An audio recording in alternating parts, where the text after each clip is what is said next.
Hi folks, I'm Tristan from NoiseGate here with a very special deep dive into the new ARP2600M from Korg. So first of all, big thanks to Korg for sending us through this demo unit. We were super excited to receive this in the mail. It's been a lot of fun to get some sounds out of, so big thank you there. So the 2600 is one of those synths that probably needs no introduction. It's one of the most iconic classic synths of all time. But for anyone that's not so familiar with it, its history is kind of interesting, so it's worth briefly talking about before we get into the playing. So ARP's first synth, released back in 1970, was the 2500, and it was a big modular monster. So not the most accessible synth in the world, but it sounded fantastic, you know. So it had this interesting kind of color-coded pin patching system. It was very expensive, and only about 100 were ever made. So there's no denying it sounded great, and it ended up being used in a bunch of places, notably on the synth intro to Elton John's Funeral for a Friend, and it was famously used as the synth used to communicate with the aliens in Close Encounters of the Third Kind. But there was a lot of demand from musicians for a more portable, sort of accessible, hopefully more affordable version of the 2500, and the 2600 was ARP's answer to that. And they did a great job of capturing a lot of the sound and the flexibility of the 2500 in this little box. And as a result, it was extremely popular. So it was used by all sorts of synth players, Herbie Hancock, Jean-Michel Jarre. It was Pete Townsend from The Who used it as an effects process for his guitar, and it was very famously used to make the sound of R2-D2 in Star Wars. So that range of use cases is really a testament to its flexibility, and some of that comes down to the fact that it's semi-modular. It was, I think, the world's first semi-modular synth. So modular synths are a bunch of individual components which need to be manually patched together in order to get some sound out of them.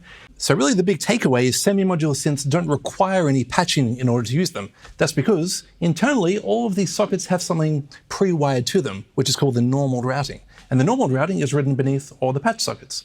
For example, this audio channel here has a square wave from oscillator 1 normal to it. So when I turn up that channel with no cables attached, we should get a square wave from oscillator 1. There it is.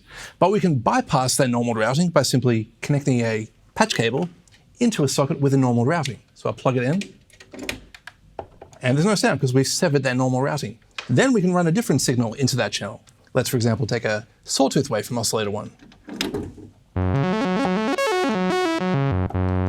Okay, but we can return to the normal routing, which is a square wave, simply by unplugging the patch cable. So it strikes this really nice balance between usability and flexibility. That's the great thing of semi-modular synths. With this extra flexibility, there is sometimes a few extra steps required to get from A to B compared to a regular fixed synth. But they make it pretty easy by illustrating the sort of signal path on the front panel. So if we just follow that from sort of start to finish, then we'll just turn things off. Let's start off with a square wave from oscillator 1 in this audio section. And then we can see the square wave gets fed into the voltage-controlled filter. And if we head to the other side of the synth, we can see the voltage-controlled filter is normal to this input on the mixer, which leads to the speakers. So if I turn up this channel, we hear the output of the filter, which is our oscillator. Unfortunately, we can't control the volume this way. It's just fixed to that volume level. To control the volume, we have to run it through a voltage-controlled amplifier. So if we look at the amplifier section, we can see the output of the filter is normal to one of the inputs. So if we turn that up, we're now feeding the filter into the amp. Then we need to control the amp with an envelope to control the volume. And we have two modulation sources, which are our two envelopes. So let's turn up the modulation depth of our AR envelope. And then one of the inputs into our master mixer section is the amplifier. So let's turn that up and hey, we now have a playable synth. So a few extra steps required, but you know, it's worth it because of that extra flexibility they give you. Above the mixer section, we have this lovely spring reverb, one of the great features of the ARP2600, which Korg have retained in the M, and it sounds fantastic. Real proper spring reverb. Even makes a boring old square wave sound pretty.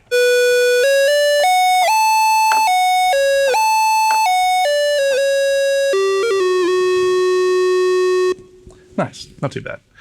So that's one oscillator. Let's bring a few more oscillators into the mix. So let's bring in oscillator 2.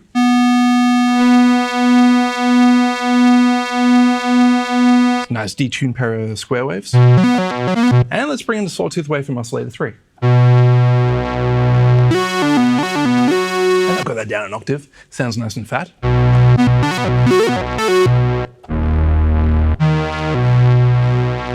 Pretty nice, but let's feed it through this lovely filter section.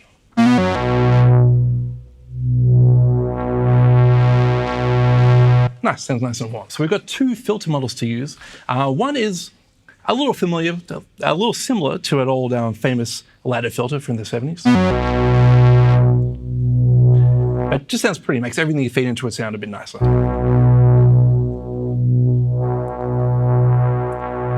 All right, so we've got this nice, dark, kind of warm bass sound. If we have a look at the modulation section for the filter, we see one of the normal modulation sources is the keyboard control voltage. This is what people call keyboard tracking, so it's going to open the filter as we move up and down the keyboard. You normally have to enable this in other synths, but it's on by default here, which is really good, because we can take a sort of a dark bass sound like this and play higher on the keyboard, and it retains the same tone because it's opening the filter cutoff as we move up the keyboard. You can bypass any of the normal routings by simply taking a patch cable and plug it into a socket with a normal connection. So now we've bypassed keyboard tracking on the filter, and you'll find that we have the same dark bass sound if we play down low. But as we move further up, the sound disappears, right? Because the keyboard's filter isn't opening as we move up, so it's filtering out the whole signal. So if we turn it back on, we get a nice balanced signal across the whole range of the keyboard. So yeah, I think it's a great thing to have on by default.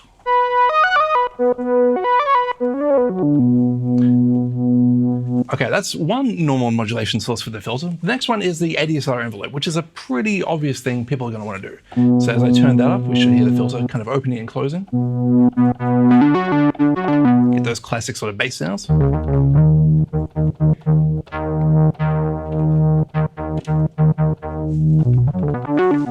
But if you slow down the decay time on the envelope, you get those nice sort of plucky keyboard sounds.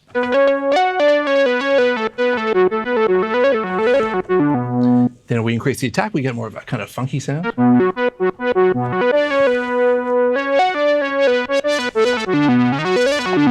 Okay, your standard kind of envelope filter modulation stuff.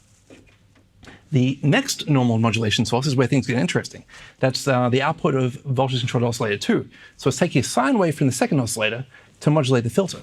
And you can have that happening very slowly if you take keyboard control off the second oscillator to get sort of a low-frequency oscillator. All right, we can hear it very slowly opening and closing the filter.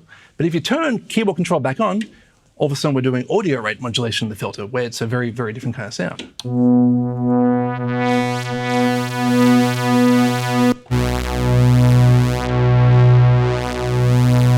Right, much more aggressive.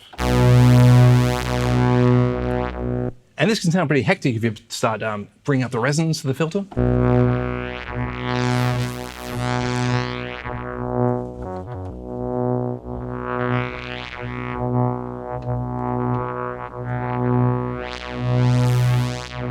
Right, so it's a much more kind of wild, out of control sound. It sounds a bit kind of unstable. Which is good, because it makes it feel sort of alive. It's great if you combine the envelope with the audio rate modulation.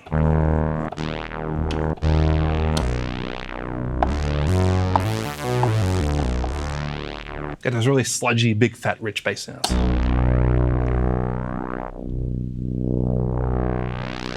Nice, so far so good. We've been able to do quite a bit without really doing any patching. That's all just the normal modulation routings. If we start to do more sophisticated stuff, we have to start doing some manual patching. For example, if we want to do audio rate modulation of the amplifier. The only two normal modulation sources for the amp are the two envelopes. So in order to get some audio rate modulation, we have to patch it in. So let's take the output of a second oscillator producing a square wave into one of the modulation controls of the amplifier. Again, we can turn the oscillator into low frequency mode to get very slow modulation. Like that. Or we can put it into audio rate to get that much faster audio rate modulation.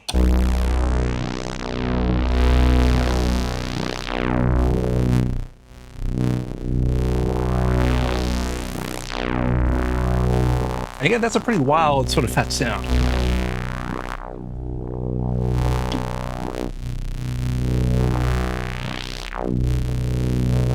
One thing you'll find, however, is that even though we have the filter cutoff set pretty low, it's still a pretty bright sound. There's still a lot of upper harmonics there. And that's because the amplifier is after the filter. And the amplifier is being modulated at an audio rate, which is adding more harmonics to it. So we're filtering sounds with the filter, sorry, we're filtering frequencies with the filter, then we're adding more with the amplifier. So one way we can get around that is, if we have a look at the audio mixer section, we can take the direct out of the filter and send that straight into the mixer, which gives us a nice dark filtered sound.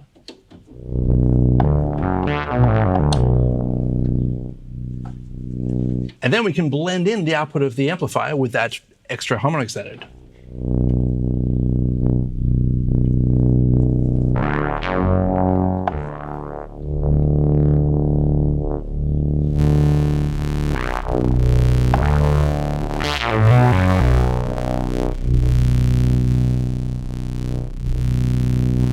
So it's a pretty complex sound we've got happening there with the two kind of balanced audio sources happening. And again, we're able to accomplish that pretty easily with very minimal patching. So let's do something that requires a bit more patching. So one thing people like to do is to take a ring modulator and modulate it with sample and hold. So our first audio channel happens to be a ring modulator. Okay, we're using oscillators 1 and 2 as the carrier and modulator there. So we can change the frequency of oscillator 2 to get those classic kind of ring mod sounds.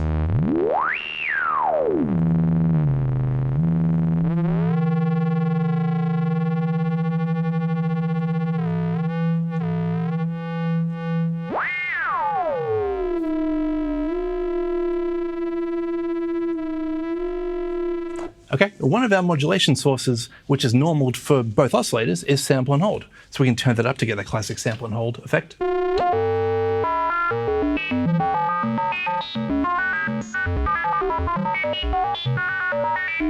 Sounds familiar? What sample and hold is, it's creating a random set of modulation values by sampling the noise generator, and it's holding onto that value until it takes the next sample. That's why it has that sort of stepped effect. Okay, so to make it sound a bit less jarring, we can run it through our lag voltage processor, which will slow down the time it takes to move from each modulation value. So let's take the output of sample and hold and run into our voltage processor. And then we'll take the output of that and run into our frequency modulation input. Now we can do the same thing, but we can slow down the time it takes to move between those modulation values.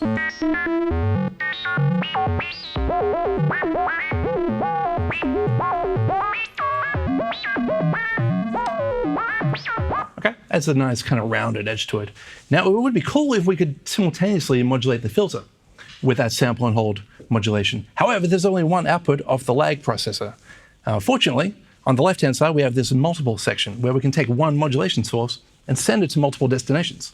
So let's take the output of the voltage processor to one of the multiple ins, then take one of the multiple outs and go into our frequency modulation in, then take a second output from the multiple section and go into the filters modulation in. Let's use this one. And let's see how that sounds.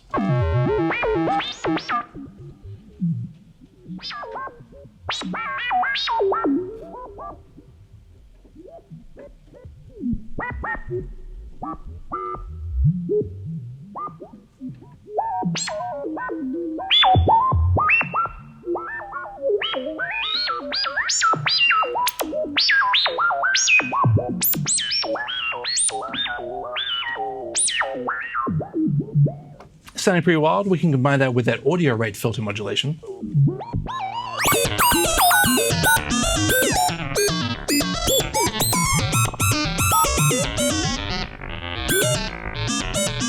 And then why not bring back that audio rate amplitude modulation as well?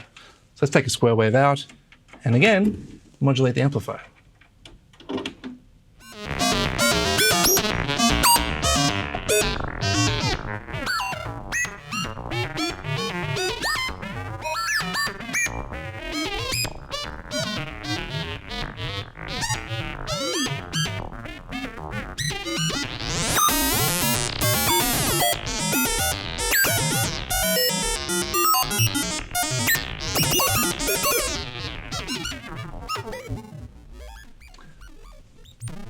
Well, thanks for watching. This has been a deep dive into the ARP2600M, even though we've really just scratched the surface of what's possible with it.